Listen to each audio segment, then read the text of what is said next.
This is M is for, and today I want to talk to you about the beauty of business, and the M is for makeup. So the three major categories that I'm going to be talking about today are planned obsolescence, FOMO, and then selling the fantasy. Very sexy. Going from less sexy to most sexy in order. So we're going to talk about planned obsolescence. Now, this was an idea that came out of General Motors back in the 1920s, and talking about market saturation and how they were going to get people to buy things with a limited market.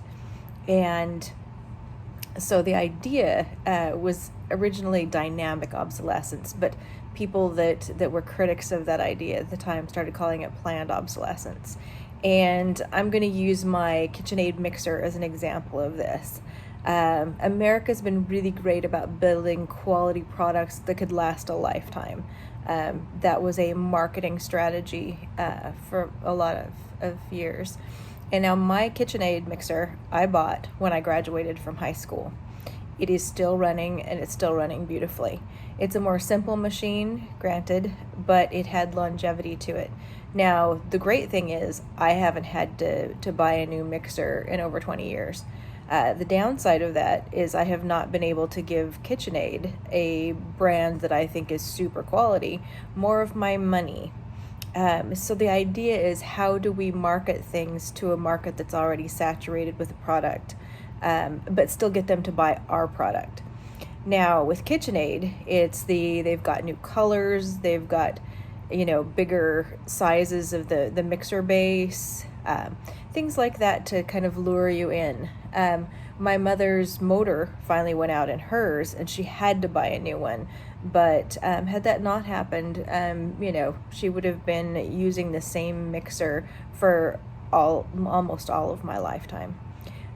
So with planned obsolescence, companies have started making things fail at a specific point.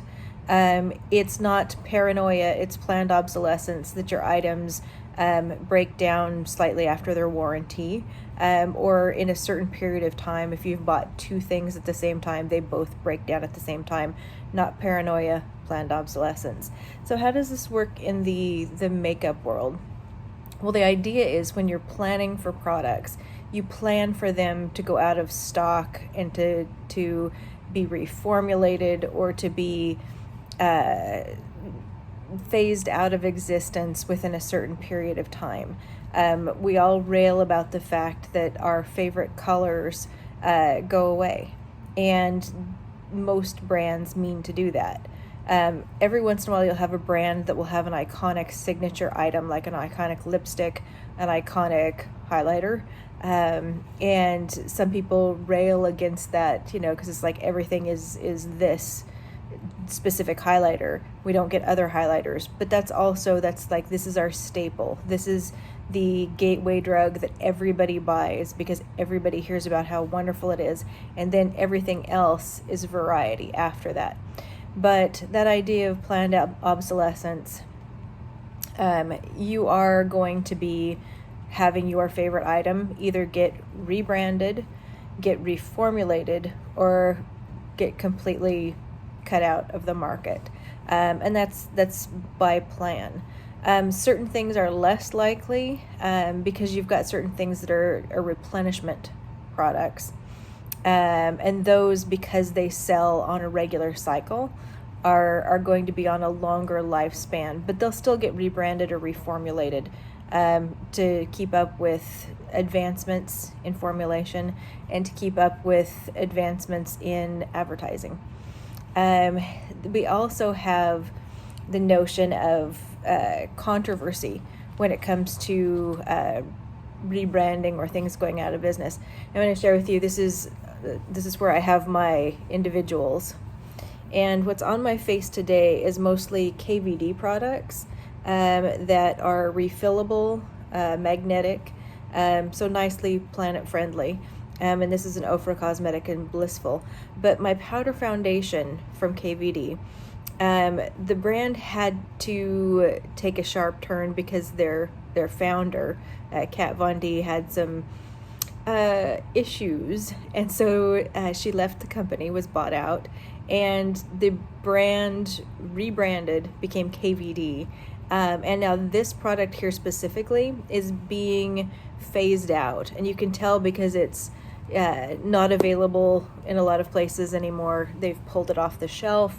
It was rebranded, but it looks like, I would guess, that they're trying to reformulate and then decide on what kind of font they want to use for their KVD logo and how they want to push that out into the world to give it a fresh start. Now I'm looking forward to them getting that product back because I like the idea that it's recyclable, it's more planet friendly, but they're doing that because of controversy, rebranding, and then now it looks like reformulation also is hitting that one. But that's going to keep people coming in and buying from that. Now, besides that planned obsolescence, we're going to look at FOMO. And the beauty business feeds off of FOMO. They love influencers because they can stir up excitement about new brands, new formulations, new colors, and make you feel like you're going to miss out on this excitement. And brands will do that through sales. It's their yearly sale, it's the twice a year, it's the, gotta get this quick. And then other brands, more of the luxury items that don't like to go on sale, will do, like if they're combined with a fashion house, they'll do 4 times a year, they'll do a limited edition that is supposed to connect up to the colors and thematics that are going on for the fashion line, like your Dior, your Chanel. So 4 times a year you're getting a FOMO, and they really are, a lot of those are limited edition. If you don't get them right away, they will sell out. Other brands do it's a limited edition, and yet then it will do so well that they're like, oh, we're going to bring this back for our permanent line, which in some ways is great. In other ways, you're like, man, I was so hot for that limited edition. And some of them will just do, okay, we're going to do a limited edition packaging. Like it's the same product, but it's just going to look different, pretty, whatever we think will catch your attention. But the funny way to look at business changing is, I do want to take a moment to look at Chanel, because Chanel used to be, we're luxury, we're high end, we're expensive, we're hard to get, and that's part of our appeal. We're hard to get. And now Chanel, you can buy it at Ulta. Now, this takes away a little bit of the we're so special, and it's still expensive, but it's easily available. Like I can it's not going to go on sale, but Ulta is going to have some coupons every once in a while that do apply to prestige brand of cosmetics, and so I can buy my Chanel, or I can get major points for buying Chanel that I can then use on other items. So the changing market, the idea that luxury, I can't buy a Chanel handbag, but I can buy a Chanel quad that's way overpriced. It's lovely, but it's I can get cheaper makeup, but I'm buying an idea and I can get it at a lower price point, and I can live the fantasy, which brings me to my last point, the selling a fantasy. Makeup is all about doing 2 things. It's either solving a problem or selling a fantasy. Those are your options. So, take fragrance, for instance. If you have a problem, if you stink, you can buy deodorant. It's a lower price point. It's readily available from lots of different sources. And, it's not going to cost you an arm and a leg because it's so, diffuse through the system. But creating a fantasy is a more complicated idea. With the Chanel, you're having a fragrance that's at a higher price point, but it has a name on it, so it has a fantasy or a certain ethos connected to it. So you have people that once a year, their significant other is going to, at Christmas, go buy, a $120 bottle of fragrance for their loved one because it's special and it means something, and you're wearing a brand that has a connotation to it. whenever I was working in fragrance, the idea was some people would have a preference of the type of fragrance. They'd either want a floral or a fruity, or they wanted to smell like a baked good. And so you were doing it by actual concrete items. But one of the things that they talk to us about in Chanel is you're selling an idea, that it's the what kind of woman do you think about being, and how does that work with the fragrance. So if you are looking at just branding, the Coco Mademoiselle spokesperson for the fragrance is different than the one for Chance, which is a younger branded item. But all of them are selling this fantasy. And with makeup, we are selling the fantasy also through the YouTube variety, YouTube and TikTok, and with people with affiliate codes, that's taking the place of commissioned sales that used to be on a counter. If you were selling makeup on a counter, you were going to get a commission out of it because of your ability to sell things that people didn't really need. It wasn't really solving a visible problem per se. Some brands solve visible problems. You've got like It Cosmetics, that's all about, there's a lot of products for hiding rosacea and redness, because the creator, that was one of her issues. You've got certain other brands that are all about like hiding scarring or color discolorations, or being very full coverage for different skin issues. So that's more on the solving a problem side. And so in some ways, they're not spending a lot of money on being sexy and selling a fantasy. They're more that I am solving this problem for you. And so the money is more in outreach than it is in packaging and marketing, in a selling the fantasy sort of a way. But now a lot of the stores are moving away. They're trying to move away from commission sales for associates and just making it regular, you're an hourly wage earner, because that specialized skill of selling is more a direction of, what have I seen on YouTube? What have I seen on TV ads? As opposed to a person on a counter's ability to, sell the item, they've already sold the dream in the marketing. And so stores, chain stores don't necessarily want to pay a commission sale to an associate. They just want to pay an hourly. But the selling the fantasy is a little more complex than you might think. I mean, those of us who were alive in the 80s remember the Angeline fragrance commercial, I can bring home the bacon, fry it up in the pan, and make you never forget that you're a man, because I'm a woman, I wear Angeline. That's your fragrance, that's your catchy. I'd sing it for you, but it's the fireworks have made me all froggy because there's a lot of particulate matter in the air. But that was selling an idea of you're the woman that can do it all. And that was selling a fantasy. And you're going to get that by wearing a fragrance. And if someone asks you what you're wearing, you're like, Angélie. And so it sounds, bougie. And also you've got this marketing behind it that's selling a fantasy. But I think the thing with makeup, the selling a fantasy, the YouTubers do it in some ways because it's that lifestyle. It's that, I have a fantastic, this magical lifestyle, and you can too if you wear the right lipstick. Or, I'm going to have, fans and stardom and whatever because I wear X. So that's part of the fantasy. But I also think that because marketing executives have gotten more savvy, that sometimes it's unclear to some of us what the fantasy is if it's not our fantasy.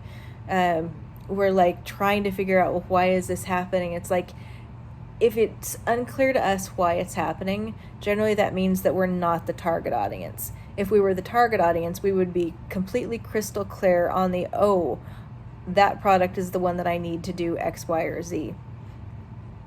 So if you see something that's puzzling, usually you got to take a step back and go, who is the target audience for this item? what fantasy or problem are they trying to work out. And you'll see changes in makeup. A lot of the companies have a lot more male models doing the makeup. And that's because it's a new market. It's something that's opened up for them. Like, if our market is saturated through white women of a light skin tone, then we want to open up to women of a deeper skin tone, and then we want to open up international markets, and then we want to bring in males that wear makeup.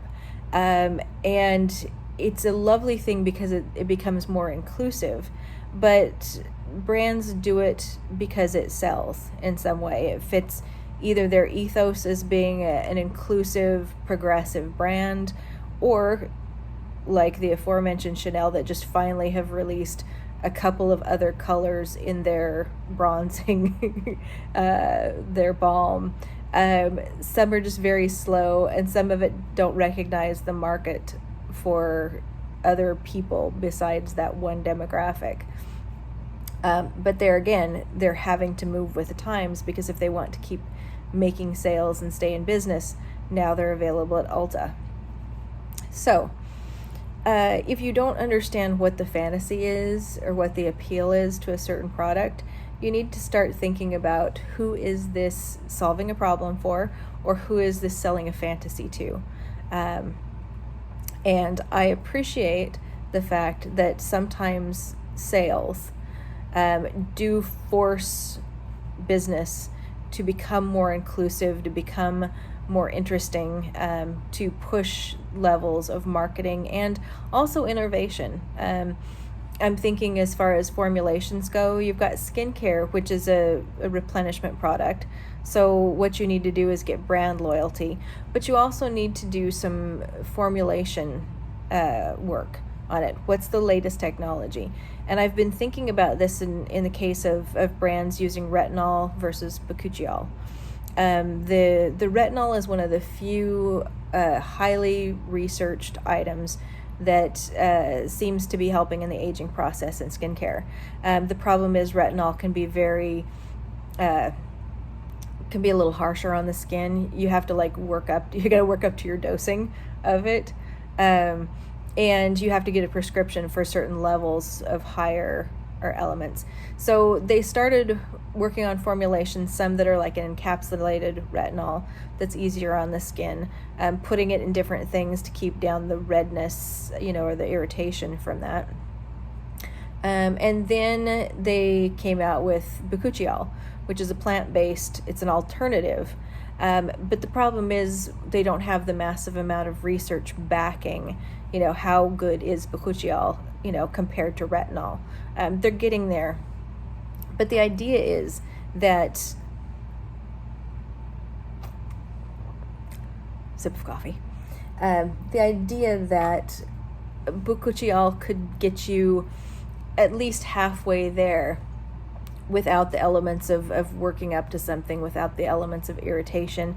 And it also sounds nice that it's plant-based.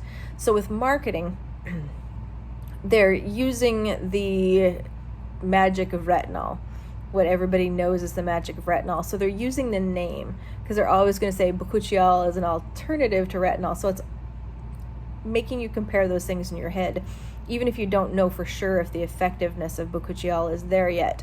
But retinol, So it's using that correlation, that language pairing, to make you think, bakuchiol and retinol, they're right there. And they may not be. We don't know yet. Individual results may vary. You got to try it on your own skin. But it doesn't have some of the downsides that retinol has. And that may be because it's not as effective. But in the end, it might be. And you're just getting a better product. But the idea with marketing is that the business way, you have to engage a new customer. It's people with sensitive skin, people that like the plant-based, people that want the retinol but not all the hassle of figuring it out and fine-tuning and dosing. So you're using that marketing strategy of a reformulation to both solve a problem, which is aging and turnover of cells with your skin, but you're using these different methods to sell that. as a fantasy of we're going to have younger, more beautiful skin. And so you're utilizing both, but you're starting on the problem end and working to the fantasy end, that like, you know, the results and the smoothness and the whatever is what you're going to get from buying the product. But I think it's really interesting thinking about your favorite brands. And if you can try and look at them, what sort of marketing do they use? You know, what is your fantasy that you're reaching for a product for? And what is it that makes you loyal to that brand, to trust them that they're going to sell you a lifestyle, sell you a personal feeling? You know, am I going to feel like a better human being because I'm using clean beauty, even if I'm not exactly sure what that means? Are they selling me something because of that, you know, it's recyclable packaging and I want to be a planet-friendly person? Is it using plant-based products? Is it using the latest technology that I'm looking for? Is it giving me a sense of, you know, when I pick up the product, I feel luxurious. I feel fancy. I feel, you know, like I'm having that moment in time where I'm just like, ah. And that's not a bad thing necessarily. Sometimes if you're having a hard life, sometimes having the right lipstick is just the best thing ever. During the World Wars, oddly enough, they tracked lipstick was one of the main things that women still bought because it made them feel beautiful. It was a cheaper price point, and it was something that like kept them thinking about things that were not just the war effort, but made them feel lovely, were easily acquired. And so lipstick sales are one of the few things that seem to keep trending positively, despite other things that are happening. And some of that is just the entry price point for it, but the rest of it is its color, its mood, it's obvious. Unlike skincare, where you can't tell if you used a high-end brand or a low-end brand sometimes. But a lipstick gives you something. You can see it, you can feel it, you can hold the thing in your hand, you can put it in your bag, you can feel a certain way about it. But it's one of those things that if you look at the sales of that and the way that you work through a lipstick, if you're just using one lipstick, you can go through a lipstick within a year. And so it's something that's closer in the color cosmetics industry. It's closer to a replenishable than something, say, an eye palette, which is not. So just bringing you a little slice about the beauty industry. Wanted you to think about planned obsolescence. How is FOMO affecting your life? And then the other is, how is makeup selling you a fantasy? And are they really coming through on their promises of your fantasy life? Sometimes yes. So anyway, this is Monica, and M is 4, and just bringing you a little bit of slice of the business, and hope you enjoyed it, and we'll see you in the next video. Have a great day. Bye-bye.